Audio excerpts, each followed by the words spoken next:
Can everyone hear me?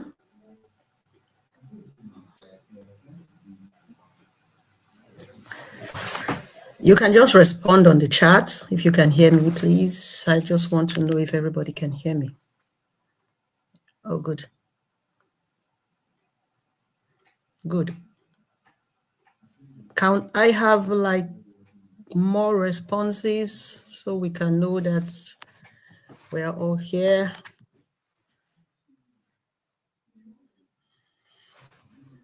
All right, thank you.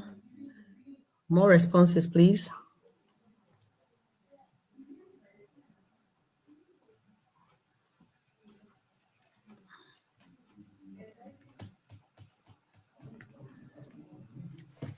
Okay, so I think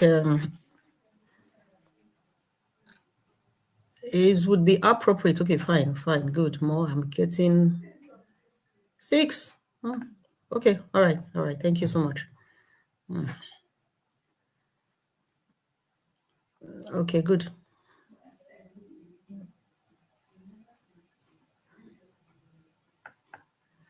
Okay, thank you. Thank you. So we can start now. Well, this is just going to be a follow-up. We'll just continue from where we stopped. And this time around, this is what we are going to be learning today, neural network architectures. I think it's appropriate for me to say Happy New Year. Happy New Year to us all. And I hope you enjoyed your break. We were supposed to have this class last Thursday, but because of the holidays, we decided to move it till today. And I hope you had a good break. And I hope you didn't forget all that we have learned while you were on break. So let's continue from where we stopped. All right. Neural network architectures. Neural network architectures. And like I told you in the last class, there was a reason why we had to learn about our activation functions. We got an understanding of what activation functions are and their relevance and importance in everything that has to do with deep learning. And when we say neural network architectures, I hope we all understand that what we really mean is artificial neural networks and is powered by our natural neural network, the one in our brain. All right, let's just go straight and have an understanding of what we are talking about. Can we see the slides? Can we see the slides? Sorry, I have to go on audio straight up because my bandwidth is better if I try to reduce the visuals. Okay, from this, you can see clearly that we are talking about artificial neural networks. And this time around, of course, it's not as complex as a human brain, but most likely it is doing almost the same work and is serving almost the same purpose. And we know that these architectures, they define the nodes, what we call our neurons, the neurons of the brain, like we had in the last 2 lectures. Neurons in the brain, but we call it nodes, and their connection, and most importantly, the flow of information between them. So when we are talking about our architectures and how we are going to organize and structure our architecture, we are actually looking at the flow of information when we impute data into our architecture. And that is why we talked about our activation function, like I said earlier. For the activation functions, you will remember we said about, different kind of classifications. It could be a binary classification, and in between a binary and a non-binary classification, where there is a linear distribution, and then the other distribution can have multiple layers, what we call our hidden layers. I hope we have not forgotten about our what one of the participants called the mesh diagram. We have not forgotten about our structure, our neural network structure that has the input node. We have the hidden layer with multiple nodes, and then, of course, our output node. What we are going to be focusing on is the flow of information between these different nodes. And the flow of information will determine the kind of structure or the kind of organization of our nodes in our deep learning aspect of learning when we are talking about our neural network architectures. All right, so let's see. All right. Okay, fine. Sorry, I have to pause and, check the comments from time to time because it's just strictly online.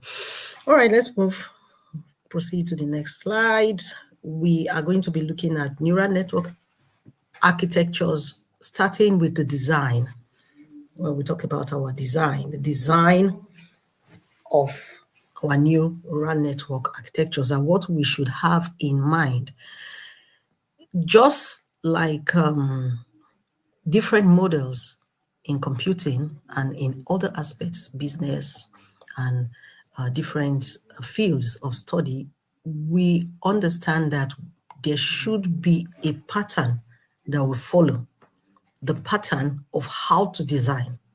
How is the structure going to look like? Should we just start anywhere or just put one and two together and come out with a structure? No, we have to follow step by step, and then we have to go through, for the designing of our neural network architectures, we have to go through problem definition, data preprocessing, architecture selection, hyperparameter tuning, training, and evaluation. I hope we still understand, coming from our previous lectures, that when we are saying training, we are saying problem definition and all that, we are looking at a machine. I hope you will still remember that deep learning is an aspect of machine learning, is a follow-up from that. And then we are looking at the machine. How do we define the problem for the machine? How do we prepare our data for the machine? How do we select the architecture for the machine up to evaluation? And so we're going to take them one after the other. Please stay with me, and we'll continue. Please, you have any comments about whether you can hear me well, or if I'm not loud enough, if I'm too fast, just type it there and I'll respond and I'll adjust, please. Okay, so next, let us look at our problem definition. And so when we are looking at our problem definition, we are trying to identify the task. I just wrote there the 3 different points that we want to look at. We want to identify the task, we want to analyze the data set, and we want to actually evaluate our performance metrics. When we say we are identifying the task, please, let's understand that when we are training our machine, there are different tasks we want our machine to be able to handle. And so we write algorithms so that they can solve different categories of problems, real life problems, and so forth and so forth. And then when we have this data set that we are presenting, every one of us in this course know that we are feeding our machine with a lot of data. And then we have to analyze our data set. We can't just feed it with data.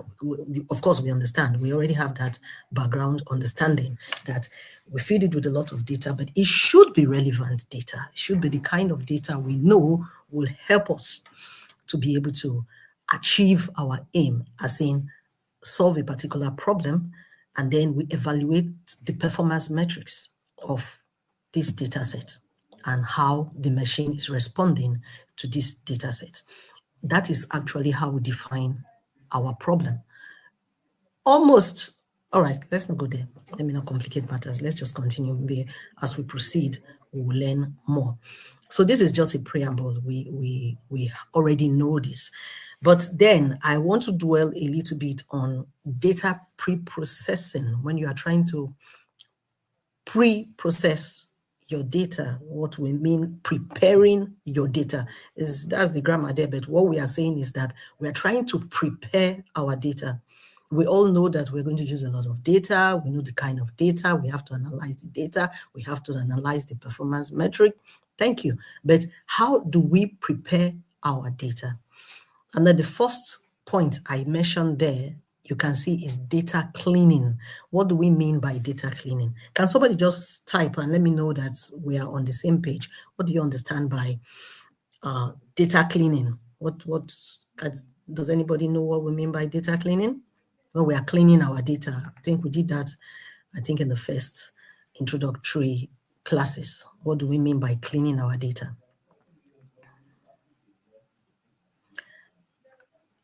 Anybody to type? Just type. What do you mean by cleaning our data? All right, I'll just move on and continue. When we say we clean our data, what we actually mean is that we are trying to remove some aspects of the data, put aspects of the data to form a data set that can help our machine to function properly. I'll explain that. First, what are we removing? We are removing unwanted data. There are some data in the data set you don't want to be there because they are not relevant to what you want the machine to learn from. And so you remove unwanted data. Please note that you remove unwanted data. We are still talking about cleaning our data. And let me just, for those of you that are just joining in, when we say data pre-processing, we are actually saying preparing our data for our machine. Now we are talking machines here. Backtracking, when we say neural network architectures, we are actually talking about an artificial neural network, not our brain now or trying to get data for us, but trying to get it for the machine. I hope we are on the same page. Okay, so okay, good. Thank you. I'm loud and clear. Data removing duplicates, null values, beautiful. That are not relevant, beautiful. That's good. Yeah, so thank you. At least some we know what we're talking about. So when we are cleaning the data, just like one of you said, which is true, we are removing all irrelevant data, removing duplicate or null values, which is good. We are unwanted data, and we are also trying to handle missing values. Some of the missing values, that's when I say put and remove and all that, we are putting missing values. We are looking at our rows and our columns. We are trying to make sure the rows are in place, they are well aligned, they are in line with the general design and structure. And then we are trying to handle the issue of duplication of content, making sure our data is clean. All right. The next point there is the transformation of the data. What do we mean by transforming the data after we have cleaned it? We are going to see our accumulated data and randomize it. How do we randomize? We are making sure that the data is evenly distributed for the machine, for the training of the machine. And what else? We have to be very particular that it does not affect the learning process while we are doing that. And lastly, we're going to prepare the data for training. In preparing the data for training, we have two sets of data. Who can just tell me what the two sets of data are from what we have learned in the past? Two sets of data. Yeah, I like this one. The process of fixing. Somebody is saying, Rabbi is telling us that the process of fixing and removing corrupted, incorrectly formatted duplicate and incomplete data without the data set. That's fine. All right. So when we say preparing the data for training, and when we are preparing the data for training, we have two sets of data. Please, can somebody just let me know that what we have been learning, we are getting there. What are the two sets of data? Okay, so we have our training data and our test data, and we know what they are. So please always have that at the back of your mind, don't forget it. We have our two sets of data, we have our training data, and we have our test data. We all know what that is, so let's proceed. So in case you're having any gray area, please do well to go back to the former lectures and get an understanding of it. But after the class, we can always, good, beautiful, that's good. Training, all right? Yeah. Rachel, thank you. We have our training data and our testing data. All right, so next, our architecture selection. When we talk about our architecture selection, we are trying to choose a suitable architecture based on the problem and the data set. We already know what our problem is from the first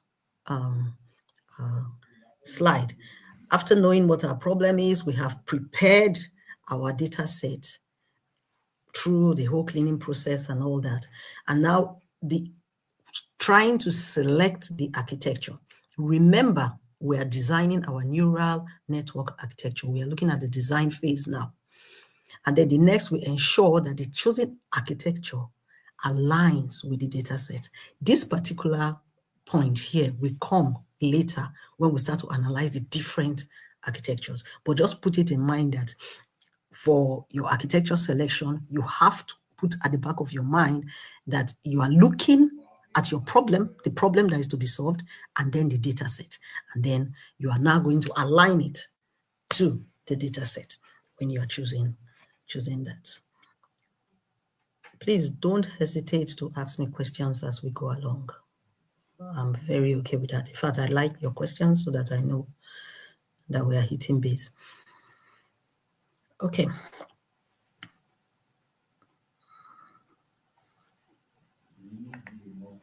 So the next one we can see clearly is the hyperparameter tuning. If you look at our hyperparameter tuning, excuse me, please. I want to make sure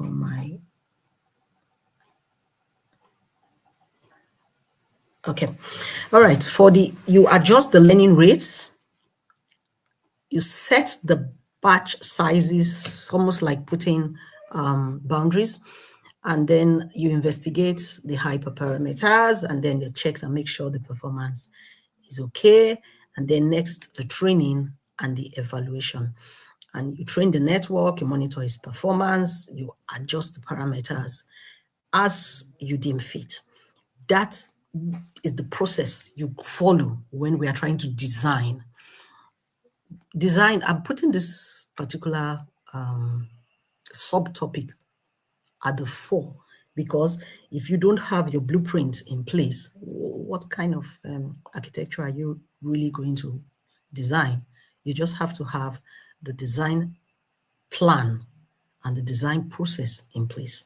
So next, we want to look at the key components of our neural network architectures. I'm talking to a matured class because this is the second to the last class on deep learning. So we know what the key components are from our neural network structure that we did 2 classes ago.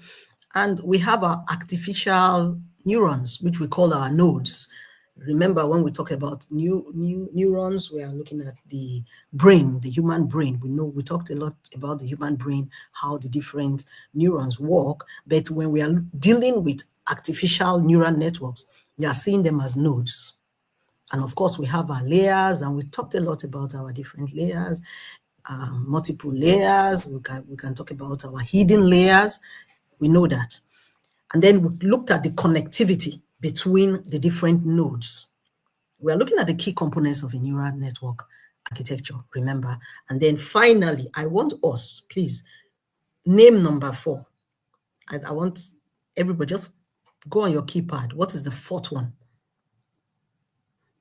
What is the fourth major component of a neural network architecture? We all know this, please. Just think back. Can I have like some responses on that? Remember the structure, and what's the fourth one, which is actually one of the most important components of a neural network architecture. We mentioned it earlier in the class. All right. What's the fourth one? Come on, class.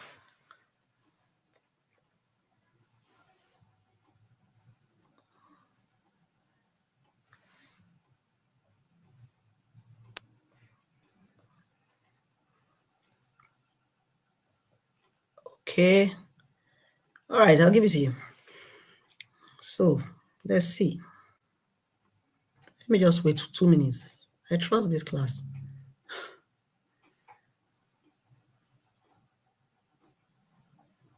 Okay, there is it. Our activation functions.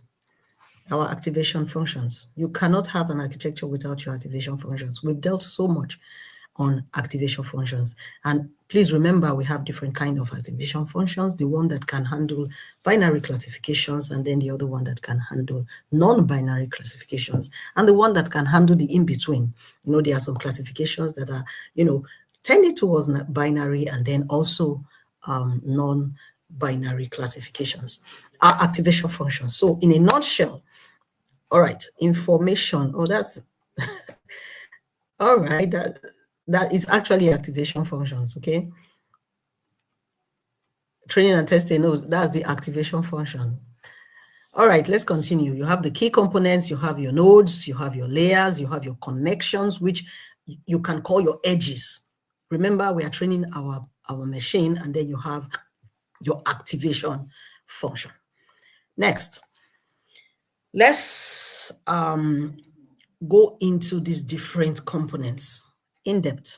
When we talk about our nodes, we are looking at the basic computing new units that receive the inputs. The basic computing units that receive the inputs. They perform the computations, and then they produce the outputs. Those are those nodes that you are seeing in the neural network structure. Please, for most, subsequently, when you come to the class, it will be nice. Maybe I'll type the message later on, maybe after the class, so that when you come into the class, I want you to always have a picture of the neural network structure, where we have those our input node, we have our hidden layers, and then the output node. So when we are talking about the nodes, you have a picture at the back of your mind about what we are saying for clarity. Okay, we have this that's talking about our nodes, and then next we have our layers. What are our layers? For those of us that are just joining in or just coming in, when we say our layers, they are the group of nodes organized in a hierarchical structure. In the last class, we talked about hierarchy, the different hierarchy of our layers. That's where we talked a lot about our hidden layers. And then each layer processing the input data in a specific way. There's a way they process the input data depending on the patterns. Before we finished the last class, we talked about the different patterns. And so each layer will process the input data depending on the patterns in a specific way. And that we will see as we proceed. Okay, next, the other component where we talk about our connections. Remember our weights and our biases. I hope you design bias, human bias, the different kinds of biases. Our weights, when we say our weights, that's the complexity of our input data. We're talking about our weights and our biases that define the strength of the connectivity. And then the nature of the relationship between the nodes. The nature of the relationship between the nodes. This is very powerful. Let's proceed, and then we'll see more of that as we proceed. And then the next, our activation functions. Again, just in a nutshell, for those of us that need a little bit of refreshing, they are mathematical functions applied to the output of each node. Their functions apply to the output. When I say mathematical functions, for those of us that do not have mathematics or computing background, that's fine. We just take them that they are functions that is applied to the output of each node, introducing non-linearity and enabling the network to learn complex relationships. We as humans can learn complex relationships as we go older, but a machine needs their activation functions to be able to learn complex relationships. I will always remind you that we are talking about the machine here. Am I too fast? Am I going too fast? Are we okay?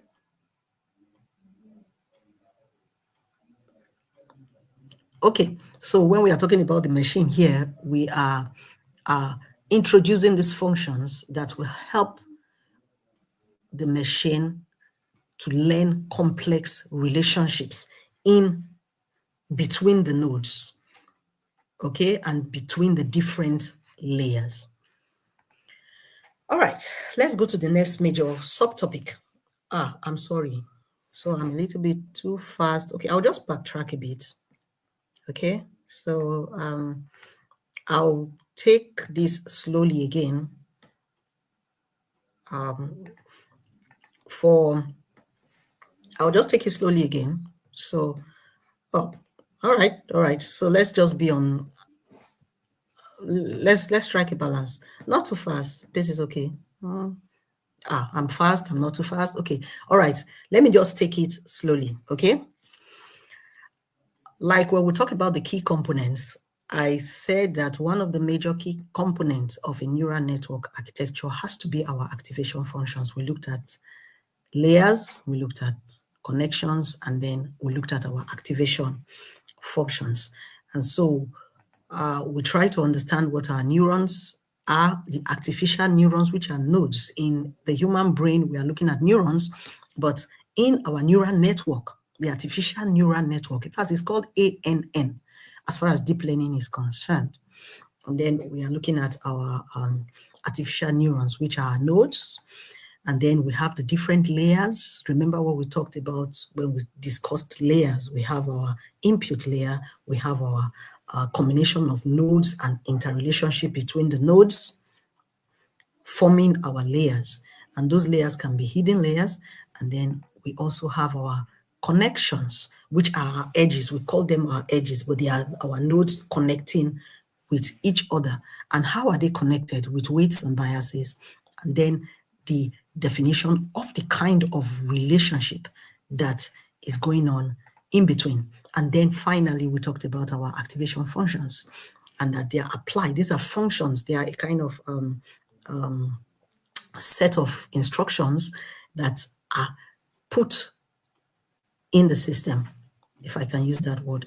And then they are, for each output node, they help you introduce non-linearity. So, which means they are helping you understand the complex relationship between the different nodes from the input layer up until the output layer. Okay, so we'll go to the next major subtopic, which is types of neural network architectures, the different types of neural network architectures. That's bringing us into the real thing. The major topic, remember, is neural network architectures. And so we want to look at the different types.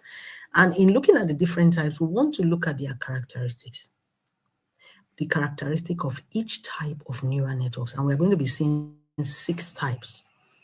We could have just stopped at 4 autoencoders, but we have evolved. Deep learning have evolved. I hope you remember that artificial intelligence is a very dynamic field and is evolving with, I think it's okay for me to call the speed of light now. So why am I just chipping this in? You have to go back.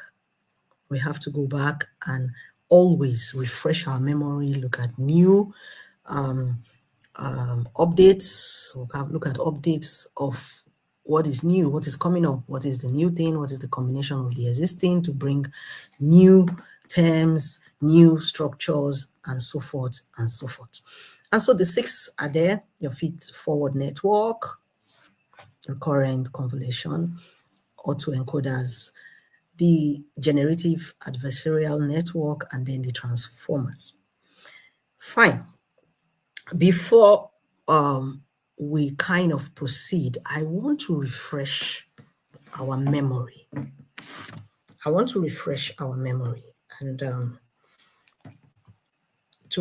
memory, I want us to remember our patterns, because this is actually the basis for the design of our neural network architectures.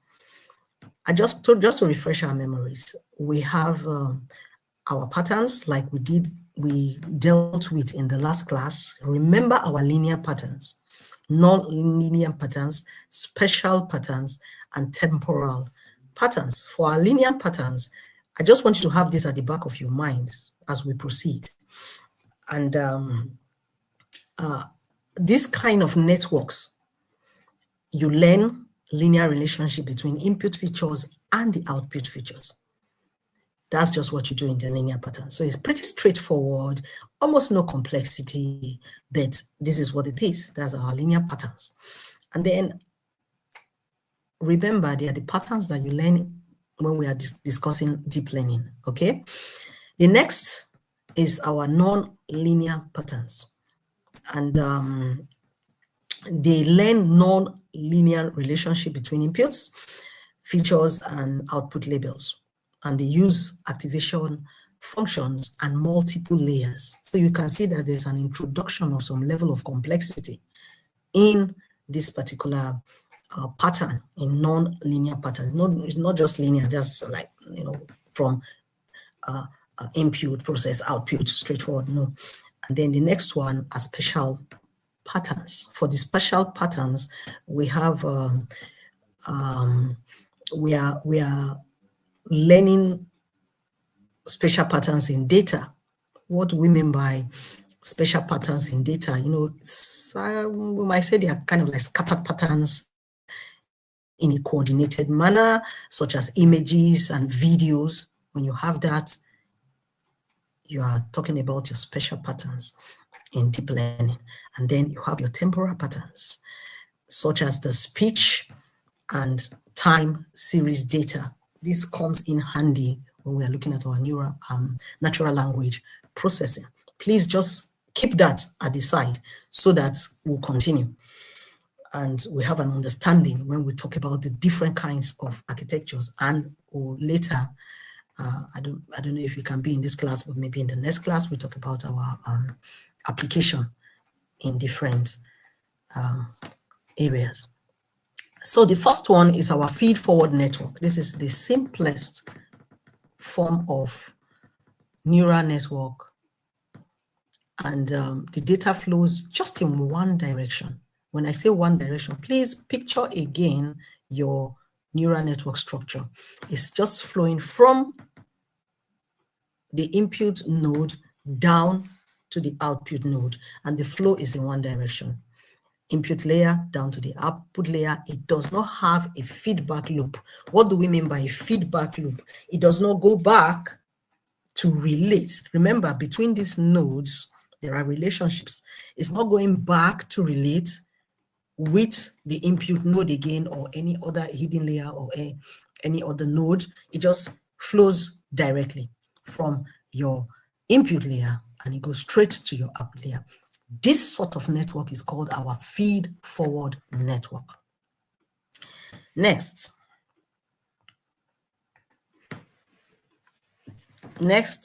we are looking at our recurrent neural networks. Look at the acronyms. So when you see them, RONN. When you say ANN, what is it? ANN, artificial neural networks. So this is RONN, it's recurrent neural networks. Now, remember, I told you when we are trying to understand the individual neural networks, we are trying to look at their characteristics to be able to understand what they are, and eventually we'll be able to understand in what areas, what kind of tasks they can be applied into to give us maximal output. Now, for the recurrent neural networks, look at the specific characteristics. They are designed to handle sequential data. And they have feedback connections, so they can actually go back and relate with the other nodes and get information and pass it to the other node and continue. You can see that there's an introduction of complexity in recurrent neural networks. And then they allow the network to keep track of internal state. What is that trying to tell us? There's memory there. There's an introduction of a memory system when you are dealing with your recurrent neural networks. Okay? And so I'll say it's safe for us to say, good. It's safe for us to say that is a step ahead. It's an improvement on feed forward network. Will I say improvement or just like a different kind of network that is, we'll say an upgrade of the feed forward network? That does not undermine the importance of our feed forward networks, because there are situations where we'll be needing to use our feed forward network. So just have that in mind. And then next, this one is the very interesting one, which we're going to be doing a lot of practice with, is our convolutional neural network. For the convolutional neural network, they are optimized for image and video processing. So you can, if you look at this very carefully, this statement alone is pointing towards a pattern in deep learning, a special pattern. A special pattern. Now, what did we say about a special pattern? And they are patterns that deal with images and videos. These are patterns that are they are scattered kind of pattern, but in a coordinated way. And then you can trace, some sort of coordination in that particular pattern. And so the convolutional neural network is going to be having that kind of pattern coming into the training of this particular network. And the architecture, the structure, the way you design it is going to follow this particular deep learning pattern. And then it uses convolutional and pooling layers. When we talk of it, we just talk of a normal, let us say English language now, convolution. What do we mean by convolution? It's a kind of, something like layers, inter layers, layer upon layer, different hierarchy, combination of hidden layers, and so forth and so forth. And so put at the back of your mind that the pattern, the deep learning pattern that comes into play is the special pattern, and it is optimized for image and video processing. And you also have convolutional and pooling layers.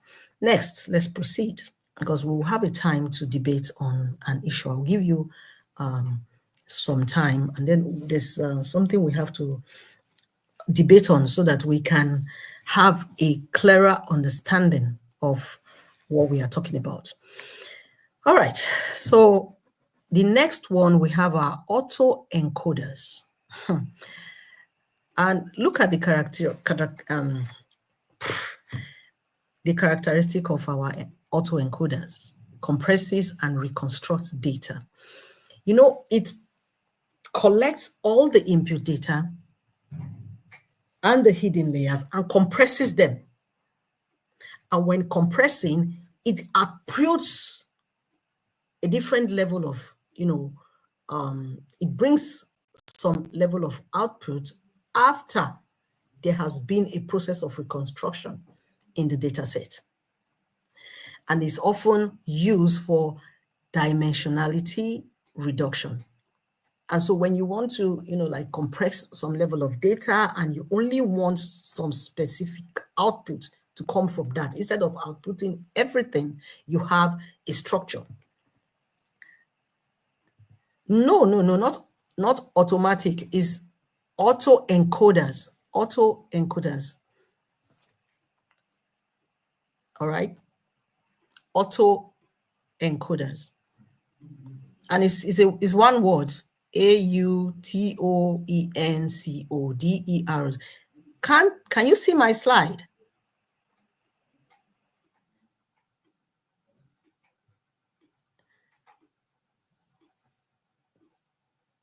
Are we able to see the slides?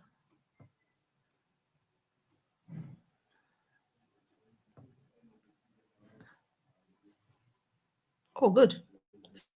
So I think it's there. It's autoencoders. Oh, good. That's fine. Okay. All right. It compresses and reconstructs data. I hope you have an understanding of that, and is used for dimensionality reduction grammar. What we mean by that is that you want it to output in a specific way with maybe a certain structure of the output coming out, not everything, or you want to structure it in a way that some aspects are the ones that are showing in the output layer. This is the kind of structure that you're going to use, or I'll say the architecture. And then next, useful for anomaly detection and generative modeling. For generative modeling. All right, next. We're almost there. We have here our generative adversarial networks, GANs. Now, did you notice something as we are proceeding? It's almost as if we are going from simple to complex. Here you have two neural networks, a combination of neural networks coming together. You make sure you place them together and then produce something new, a new data set, which are actually synthetic data sets. They are not the original data set, and they resemble the existing data set. So it's generative. It's just like, in artificial intelligence, when you say generative AI, like the ChatGPT, you put in one. I just came late because I thought the class is 2 to 4. No, that's fine. Don't worry. Just join us and continue. You flow. If you have any questions, you put it there. We'll address it later.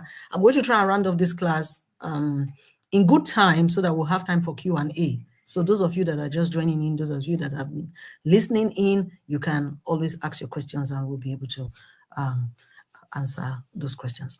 All right. When we talk of generative adversarial network, this is a very powerful network architecture. Just like I told you, you are able to produce synthetic data. Come on. And then they are resembling the existing data.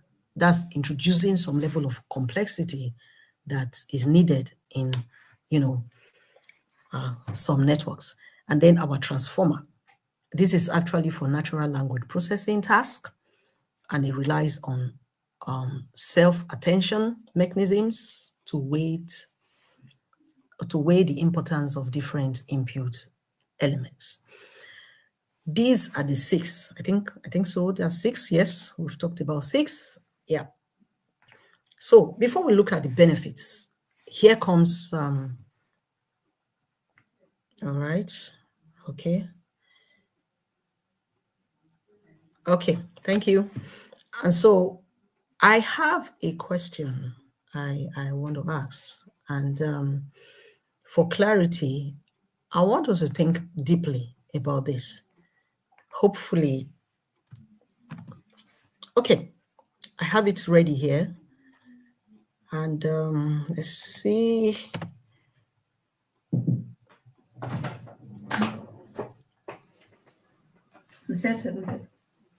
I have a question that I want to ask every one of us, and I want us to please, can we see the question? I just posted something right now. Can we all see it? Please take some time. I want you to read this, because if we can clarify this, I know that we have an understanding of what our neural network architectures should do. Okay? Oh, good. So please, I'll just give you like 2 minutes, ponder over it, and I want feedback. Is it A? Is it B? Or is it C? You just type it out.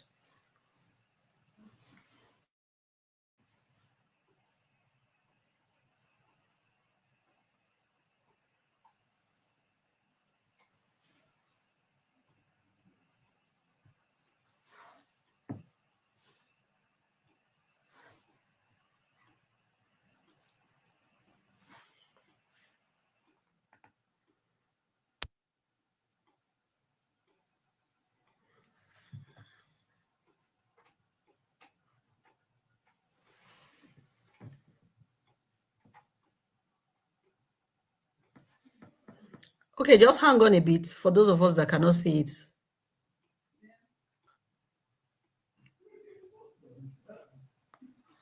Oh, okay.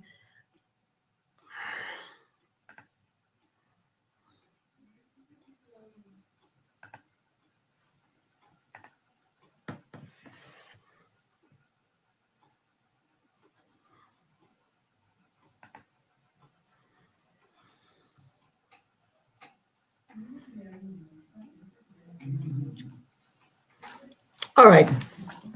Okay, in that case, I probably would just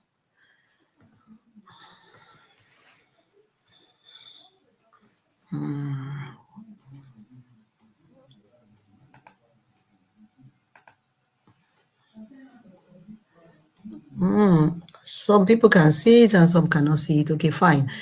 Do you have a pen?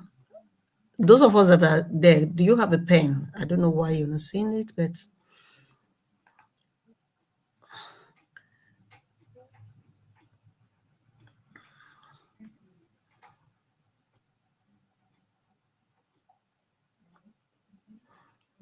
okay.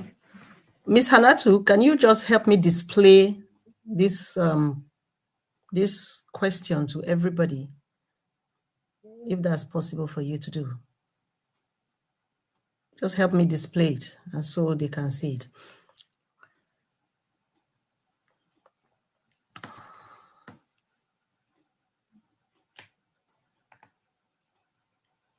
Okay, all right. Majority of you cannot see it. Okay, so fine.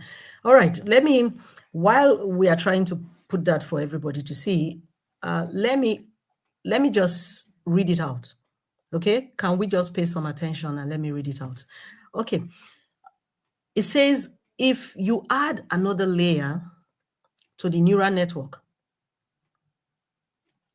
after the first hidden layer, you know what we talk about, what we said about hidden layers.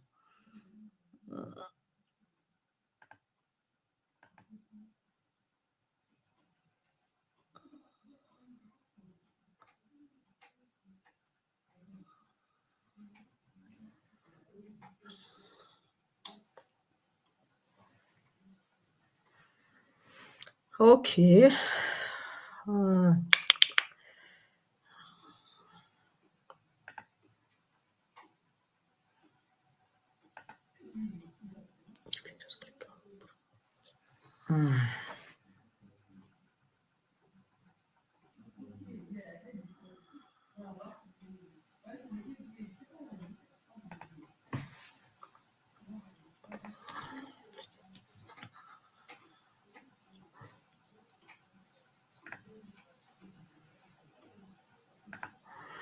Okay, that's fine. So let's just proceed.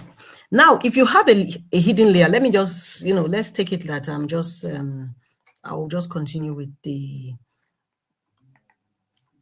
with the questioning. Now, look at a scenario like this. If you add another layer to the neural network after the first hidden layer, for example, you have the first hidden layer, and then you add another layer to the hidden layer and give this new layer 4 nodes. You remember the neural network structure, and then you give it 4 nodes. Give it 4 nodes. And all the inputs are kept the same. Remember the input, the hidden layers, the different nodes, and then they are all kept the same. Okay? Which other nodes that you calculate with will be affected? So what I'm basically trying to ask is, which from the input node, the different layers, the activation function, and then the output layer, we have different nodes. Which of these nodes will be affected when you add another layer to the neural network after the first hidden layer? Which one will be affected? The first point, the first A says all the nodes in the network. B, just the node in the first hidden layer. And then the third one says only the output node. So which one do you think will be affected?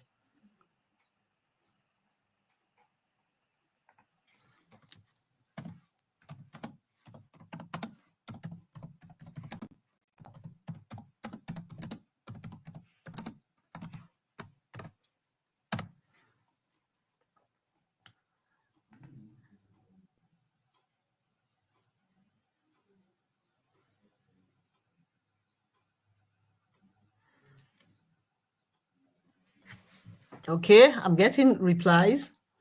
I'll go through it again for those of you that are just, joining in. So I'll just go through it again, the questioning again. And then I'm asking here that I want you to cast your mind back on all the architectures that we've discussed so far. And this one, I'm zeroing in on maybe starting from the very first one, okay? Look at them. I want us to get them.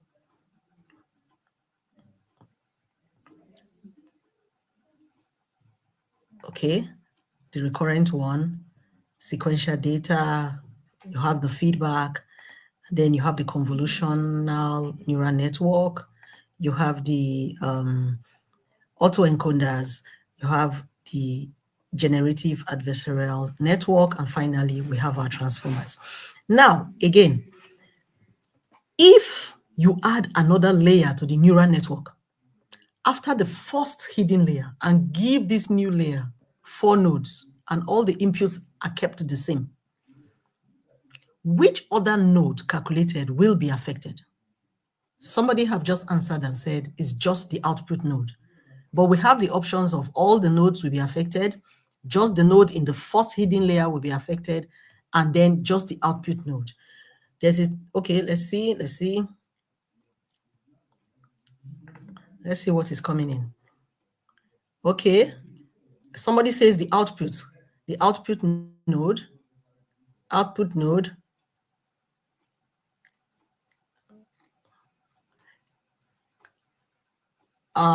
what somebody is saying here, all the nodes will be affected because the value is unchanged.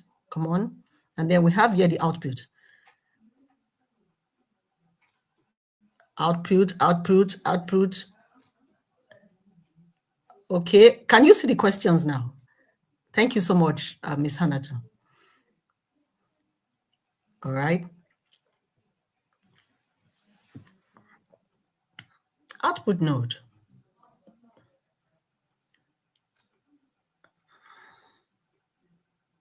And somebody is saying all the nodes will be affected.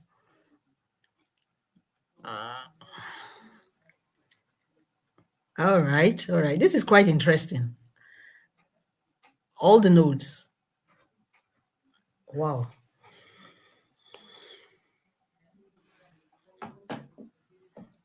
Okay. Okay.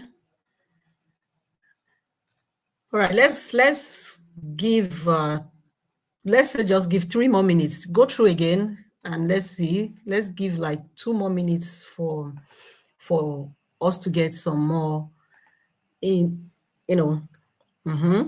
Somebody says is all that all the nodes will be affected. Wow. Okay. Now, for those of you that said just the output node, can anybody just tell me why you said it's only the output nodes that will be affected? Can you just tell me why? And then for those of you that said all the nodes will be affected, can you just type why? And then for the other, the all the nodes,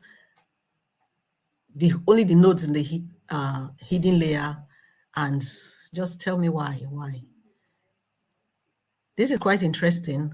We are having more people going for C, just the output node, and then we're having just quite a number going for A.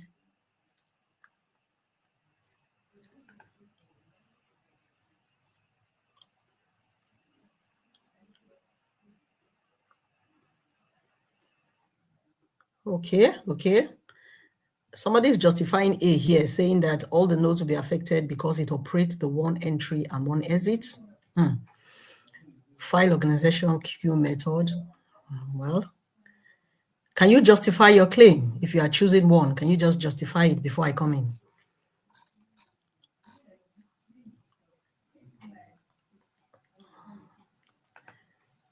More comments, please. And read through again.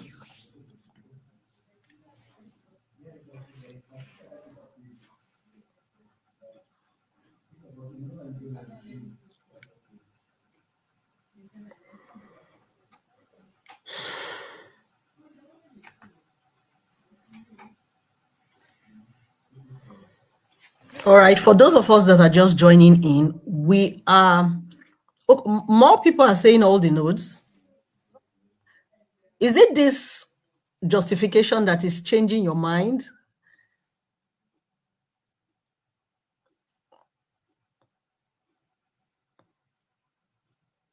Wow. This is very interesting. So please just say what you need to say.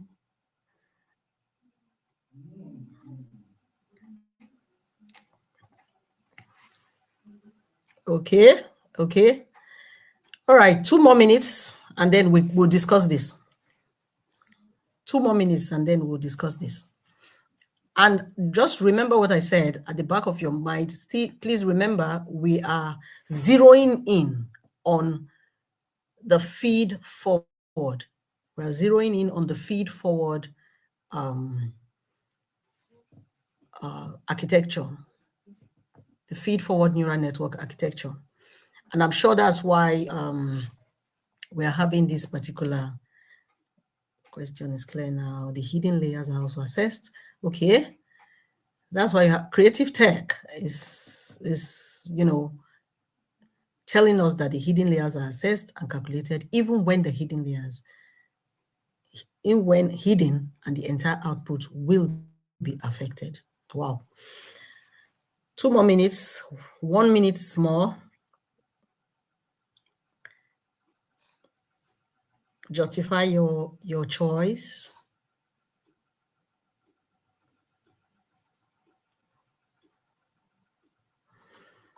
Okay, fine. Now let's go back to the question. You said, if you add another layer to the neural network after the first hidden layer and give this new layer 4 nodes and all the inputs are kept the same. All the inputs are kept the same. And then you add 4 nodes. Which other nodes calculated will be affected? What is bringing about that calculation? You are using your activation function to do the calculation. All right. you're using your activation function to do the calculation. And then, just like we talked about the activation function the last time, like, it doesn't really matter. The activation function can still be there, whether it is a non-binary classification. The answer to this question is actually C, because let us go back and listen again. It says, after the first hidden layer, and give this new layer 4 nodes, and all the inputs are kept the same. Most times inputs are kept the same. Inputs are untouched. Is the, what they call it, the in between, the relationship that takes us back to the beginning. Are we together? It's taking us back to the beginning of this particular topic on neural network architectures, where I said what we are actually looking at is the relationship between the different layers. And so it says that even if you have 4 new layers, or 3 new layers, or 2 new layers, and we are being asked which other node calculated will be affected. Which other node calculated will be affected. We are having a binary classification here. And so just the output node is the one that will be affected. And if we actually, because there's a justification for that, and some of the concept that you have mentioned is okay, but let us be particular about this particular question. Now, remember, we said that the first layer is untouched. And all the inputs are kept the same. So nothing is affected there. So if we choose A, we are saying all the nodes in the network are affected. But the question says the input is kept the same. And so you will see that because we are looking at a binary classification here, that's the activation function is going to deal with a binary classification. The only layer that will eventually be affected is just the output node. So I hope we have some clarity on that. And that will now help us.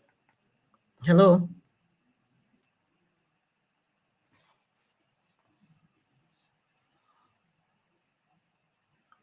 Yeah, that means it's output. Your other justifications make sense. And sometimes, because we are looking at this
hello, are we back? Sorry for the glitch.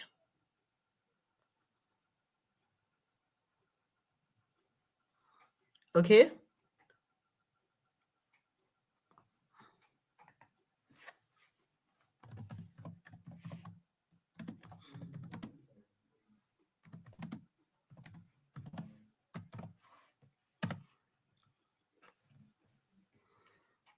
Okay.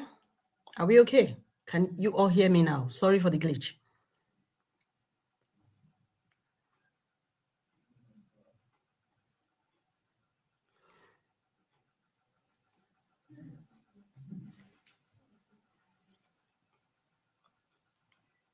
Okay, so we'll just go back to, let me see, presents. Where is my PDF? Upload my file.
Okay, so let's conclude so that we'll have time for Q&A. So what are the benefits? What are the benefits? Are we okay with the question and then the explanation and everything? If we have anything to say about the questions and what this is about, or more questions, because there are going to be more questions, please be particular about the structure of the question. This is just a sneak peek of the kind of questions you are going to be receiving subsequently. So let's go to the very, we are on our last slide just now, and we are looking at the benefits of deep neural network architectures. All right, we can achieve state-of-the-art performance in various tasks. Now, when we have different tasks, we can apply a particular architecture that is okay for it. From this question, you can see that the kind of architecture we have in place to apply to this particular scenario is our feed-forward network, just like I said earlier. And so we have these different networks that we can apply to different tasks to be able to give us good output from our machine learning. We can train with that, and we have accuracy, improved accuracy. Remember, we are talking about machine learning and then deep learning. Next, we have our increased efficiency. Architectures can automate many tasks, reducing the need for manual intervention. In fact, that's the reason why we are even doing all this in the first place. Learning about deep, learning, deep learning architectures, the application of machine learning to our mundane tasks. That's why most people are scared right now that artificial intelligence will take their jobs. But those of you that are in this class and are learning about this, you will know that while those routine tasks is being phased away because AI will bring increased efficiency, this is our second point, new jobs will be created. That's why those that are wise, like yourself and the rest of us that are, trying to key into this new technology, you will not take the new jobs. Who is going to be designing these neural network architectures? Who is going to be applying them? Who is going to be knowing about the layers and the layers that the activation functions to use?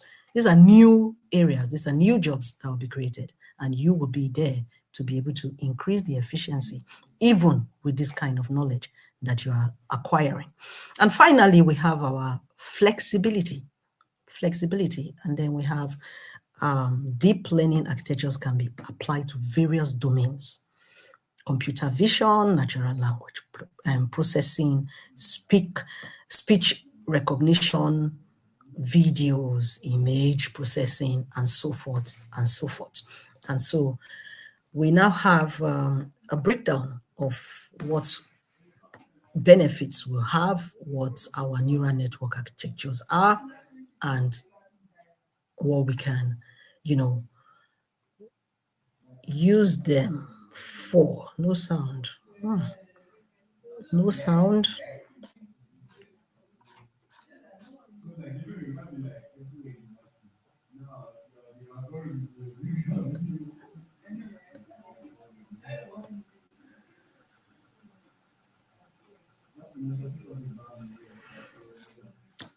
Okay, that brings us to, oh, thank you so much. Some of you, please check your device to make sure.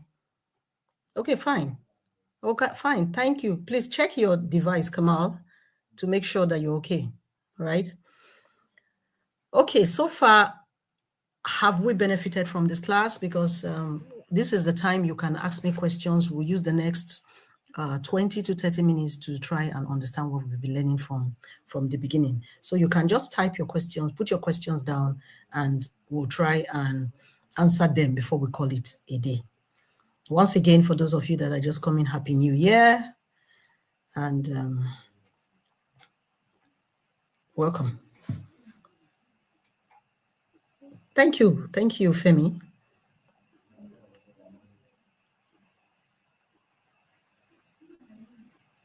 Okay. One of us is asking, what is artificial neural network? And is it a type of neural network?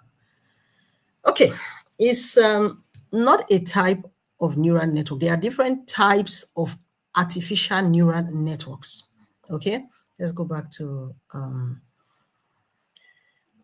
slide. Let's go back to, no. Okay, fine. So neural network architectures, when you say artificial neural network, when we say neural network, we are talking of the neural network of the brain. Let me just go to the definition. I think that's the slide before this one. Look at it. Oh, no. I think it's the beginning. I think I put that definition there. All right. So look at this definition. It says neural network architectures refer to the organization and structure of artificial neural networks, which are computational models. Now, this is the definition of what you're asking. Artificial neural networks are computational models inspired by the human brain. So when you talk of just neural network, you are talking of the network of the brain system of the human being. That's the natural one. But here we are talking of machine now, and that is why it's artificial. And so it's just the grammar, but the artificial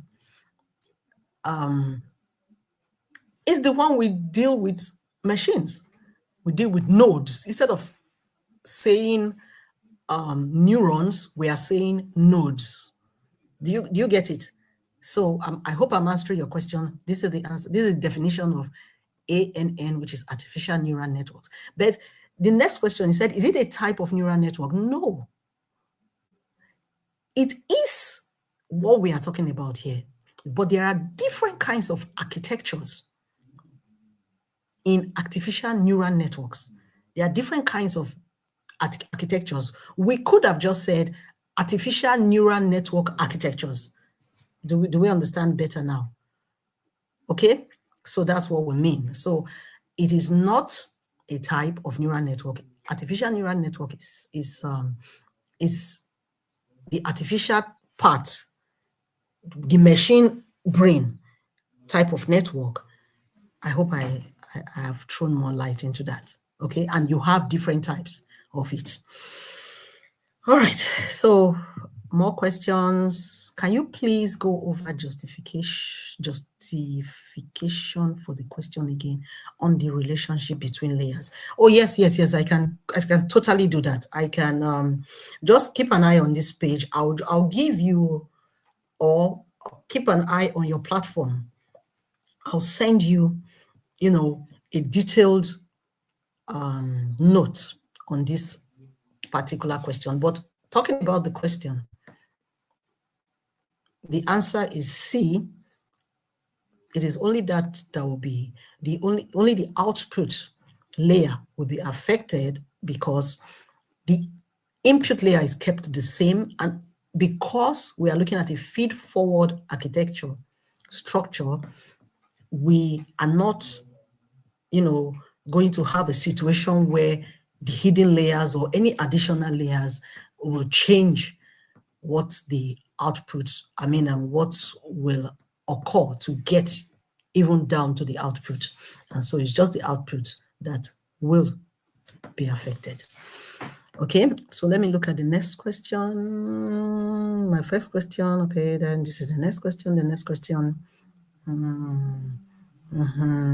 Somebody is understanding very well, thank you so much. And then system will definitely sense that the data has been changed, adjust itself.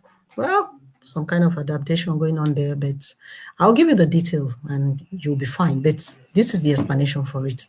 It's just the output layer.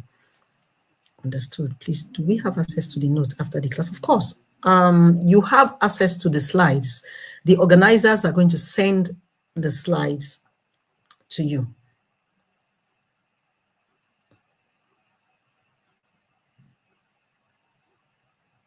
Okay, Ibrahim wants to know Gen AI and types of neural network architectures.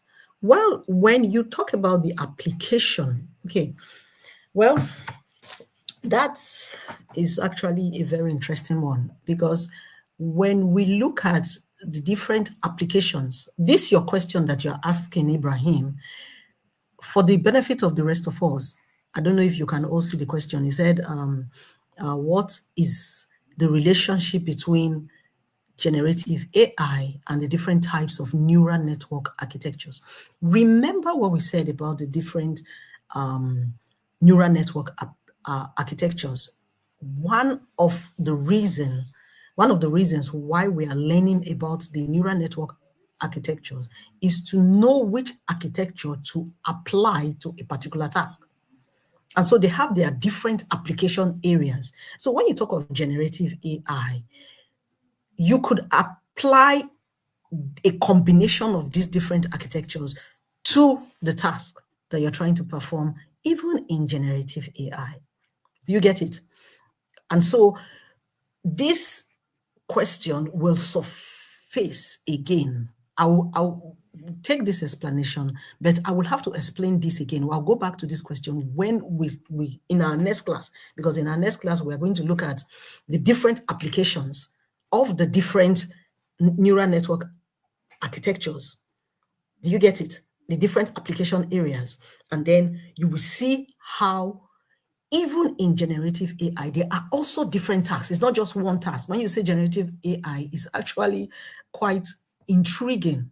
It has some level of complexity. And you will see that you can actually apply different neural network architectures concurrently to one generative AI task or multiple generative AI tasks.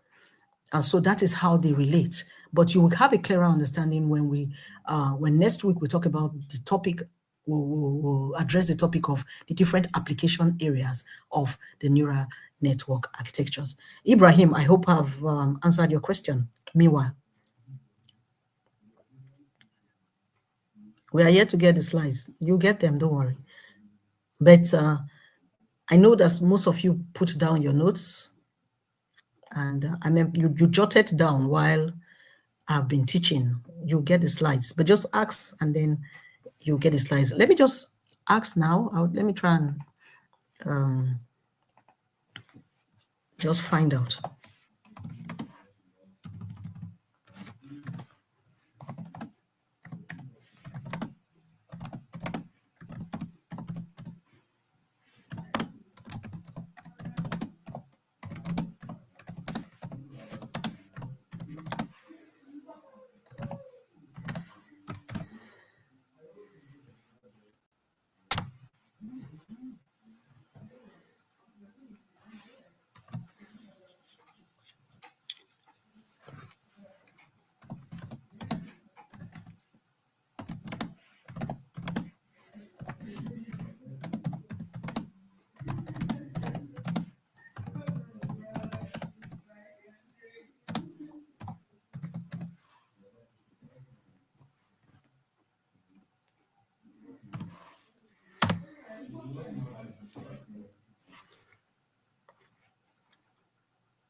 Okay, about the slides, I'm just trying to get some feedback on that. You people should be able to get all the slides. How do we go about the attendance? I think it's being recorded. The organizers are doing that. About the attendance, that's fine.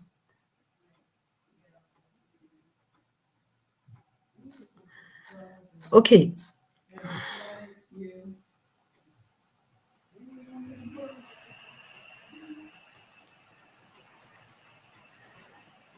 All right. Okay, thank you, Femi.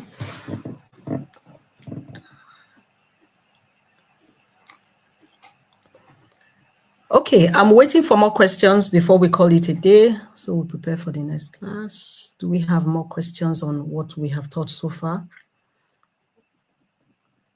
Do we have any more questions on what we have taught so far?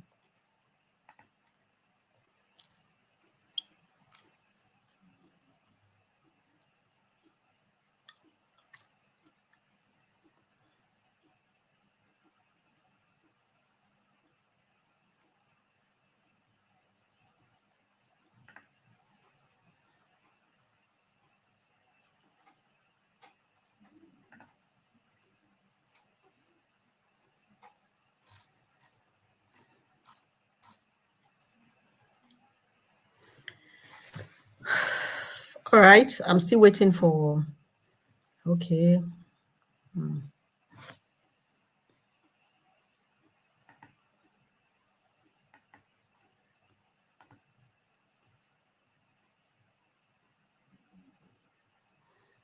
Which is more dominant in all the types of neural networks?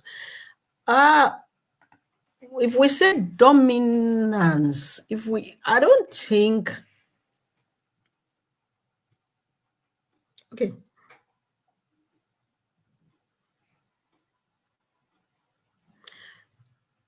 Okay, please, I'll relay this to them. I don't know why you are not on the WhatsApp platform, but you should be, and just try and maybe talk to your fellow course mates so that you find how you should be on the platform. Okay, to answer Femi's question, he said, which one is the more dominant one? I don't think the question of dominance really comes in here, because the different neural networks have their application areas, and they are all important if they have to be applied to a specific application area. So I think they have their individual importance, and they are well suited for the application area that they are designed for. Remember, it is an architecture, it's a structure that we design to be able to solve a problem. And so, talking about dominance, I think they are problem specific to answer that question. I hope I've answered that question. And then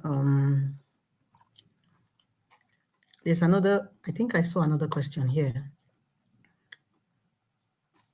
It says, okay, Mohammed Usman, you are asking if natural language processing is a deep learning machine. Well, natural language processing, from the beginning of this course, I think one of the first things we tried to establish was the fact that artificial intelligence have 5 major branches. It's a branch, it's not a deep learning machine. It is a branch of artificial intelligence. You know, we have 5 branches. We have deep learning, which we also call neural networks. I mean, we talk about neural networks, deep learning. We have machine learning. We have robotics. We have fuzzy logic, and we have natural language processing. It's another aspect on its own. But when you are working in the domain of natural language processing, of course, you can use some deep learning concepts to be able to work in it. The fact that it is just a branch does not mean that they don't all work together. There's a relationship between the whole of them. We dealt with that in the first class. Try and get the information about the very first class. So natural language processing is one of the branches of artificial intelligence, same as machine learning, deep learning, robotics, and fuzzy logic. I hope I've answered that question. Thank you, Koji.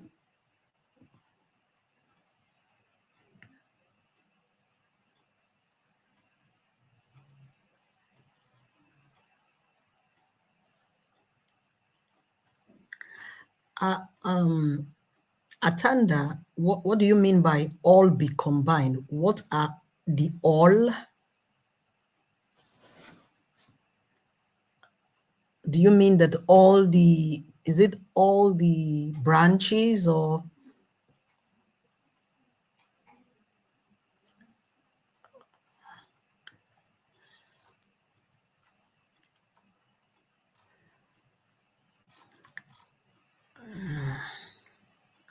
Okay. When you say the branches, this is quite very interesting question. We dealt with that in the first class. In fact, there was a very deep, there was a beautiful debate even for the on-site students. The fact that they are all artificial intelligence, every one of them. They all have interrelationship, because when you are talking about machine learning, of course, you will go further and deeper into machine learning, and you have to talk about deep learning. And there's no way you can talk about natural language processing without the application of some deep learning concepts in having talking about natural language processing. In fact, if you look at one of the if I can just maybe go back. Okay, look at transformers, for example. If we look at transformers,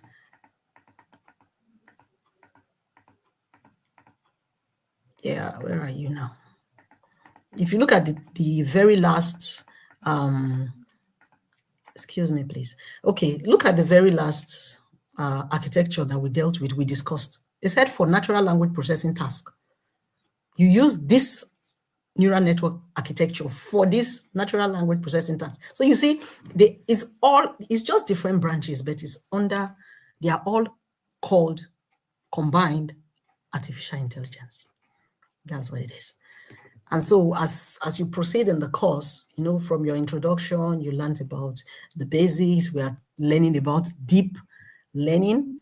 And from the next module, you will see that they are all together. Okay. All right. I think we should call it a day now. Thank you so much, every one of you. Thank you for attending the class. I know that some of you are still in holiday mode, but it's okay. In the next class, we'll learn more, and we'll be able to see you physically. Thank you so much. And